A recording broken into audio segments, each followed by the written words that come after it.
आज हम पढ़ेंगे कृतिका भाग 1 पूरक पुस्तिका का चैप्टर नंबर 3 रीढ़ की हड्डी।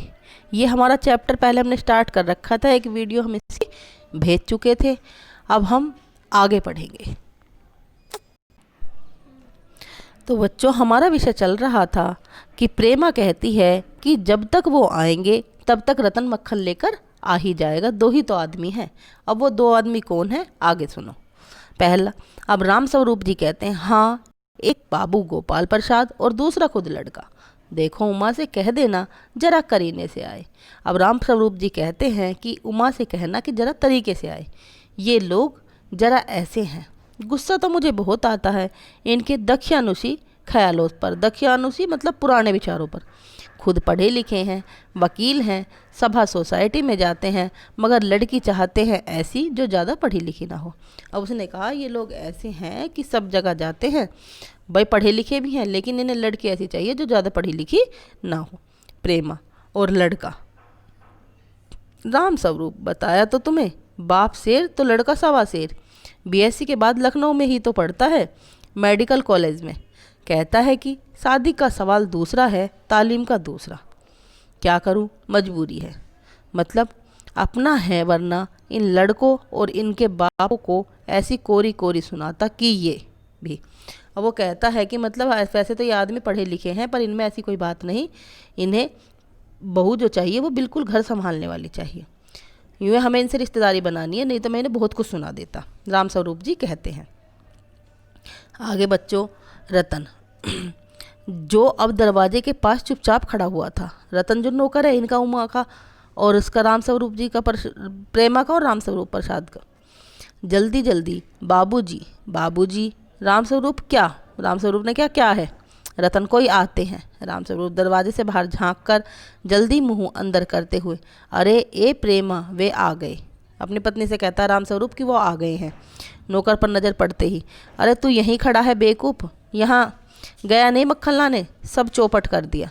अबे उधर से नहीं, अंदर के दरवाजे से जा। और तुम जल्दी करो प्रेमा, उमा को समझा देना, थोड़ा सा गा देगी। आगे प्रेमा जल्दी से अंदर की तरफ आती है। उसकी धोती जमीन पर रखे हुए बाजे से अटक जाती है। प्रेमा, ऊहू, यह बाजा है, नीचे ही रखा है कमबख्त। राम स्वरूप, तुम जाओ, मैं रख देता हूँ जल्दी। आगे प्रेमा जाती है। बाबू राम स्वरूप बाजा उठाकर रखते हैं। किवाड़ों पर दस्तक। किवाड़ों पर दस्तक मतलब दरवाजे पर कोई आता है। राम स्वरूप, हाँ, आइए आइए, हाँ। राम स्वरूप कहता, आ जाओ। बाबू गोपाल प्रसाद और उनके लड़के शंकर का आना। आँखों से लोक चतुराई टपकती है। आवाज़ से मालूम होता है काफ़ी अनुभवी और फितरती महाशय हैं। उनका लड़का कुछ खीस निपोरने वाले नौजवानों में से है। आवाज़ पतली है और खिसियाट भरी है। झुकी कमर इनकी खासियत है। अब जो रिश्ता है वो सब इसमें बता दी गई कि कैसे हैं ये लोग। राम स्वरूप अपने दोनों हाथ मलते हुए, हाँ, इधर तशरीफ़ लाइए, लाइए इधर। बाबू गोपाल प्रसाद बैठते हैं, मगर बैंत गिर पड़ता है। राम स्वरूप, यह है बैंत, लाइए मुझे दीजिए। कोने में रख देते हैं। सब बैठते हैं। हाँ, ये मकान ढूंढने में तकलीफ़ तो नहीं हुई? अब राम स्वरूप जी ने कहा कि आपको हमारा मकान आराम से मिल गया, कहीं ढूंढने में आपको दिक्कत तो नहीं आई कोई भी? जो कॉमन बातें हमारे घरों में उस टाइम पे होती हैं, वही माहौल जो है इस चैप्टर में पूरे में बना हुआ है। गोपाल प्रसाद खखार कर, नहीं, तांगे वाला जानता था, और फिर हमें तो यहाँ आना ही था, रास्ता मिलता कैसे नहीं? राम स्वरूप, हाँ, यह तो आपकी बड़ी मेहरबानी है, मैंने आपको तकलीफ़ तो दी। गोपाल प्रसाद, अरे नहीं साहब, जैसा मेरा काम वैसा आपका काम। आखिर लड़के की शादी तो करनी ही है, बल्कि यूँ कहिए कि मैंने आपके लिए खासी परेशानी कर दी है। राम स्वरूप जी की और गोपाल प्रसाद की दोनों की आपस में बातें हो रही हैं। राम स्वरूप, हाँ, यह लीजिए, आप तो मुझे कांटों में घसीटने लगे, हम तो आपके हाँ सेवक ही हैं। थोड़ी देर बाद लड़के की ओर मुखातिब होकर, लड़के की ओर देखते हुए, और कहिए शंकर बाबू, कितने दिनों की छुट्टियां हैं? शंकर जी, कॉलेज की छुट्टियां तो नहीं हैं, वीक एंड में चला आया था। अच्छा, जब वीक का समाप्ति की तरफ होता है तब वो चला आया, उसकी छुट्टियां कोई है नहीं शंकर की। राम स्वरूप, आपके कोर्स ख़त्म होने में तो अब साल भर रहा होगा। शंकर, जी हाँ, यही कोई साल 2 साल। उसने बताया कि हाँ जी, कम ही टाइम बचा है, साल 2 साल का टाइम ही रहता है। राम स्वरूप, साल 2 साल? हाँ। शंकर, अच्छा जी, एक आध साल का मार्जिन रखता हूँ। गोपाल प्रसाद, बात यह है साहब कि यह शंकर 1 साल बीमार हो गया था।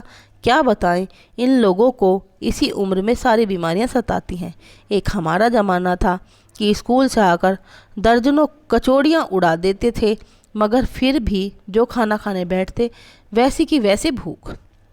अब इसने बताया कि इन बच्चों को इसी टाइम पर सारी बीमारियां लगी हुई हैं, और हमारा टाइम ऐसा था कि हम कभी बीमार नहीं होते थे और हमें खूब भूख लगती थी, खूब हम खाना खाते थे। राम स्वरूप, कचौड़ियाँ भी तो उस ज़माने में पैसे की 2 आती थी। गोपाल प्रसाद, अभी अपने टाइम की बातें कर रहे हैं बच्चों।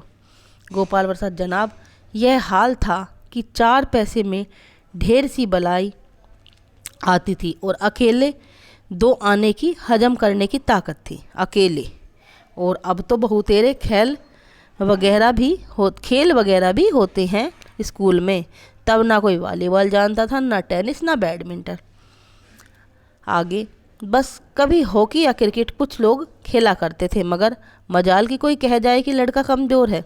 अब इन्होंने बताया कि जो हमारा टाइम था, उस टाइम बच्चे जो होते थे वो मजबूत होते थे, कोई ज़्यादा खेल कूद भी नहीं करते थे जैसा आज के स्कूलों में होता है, लेकिन फिर भी बच्चे कमज़ोर नहीं होते थे। शंकर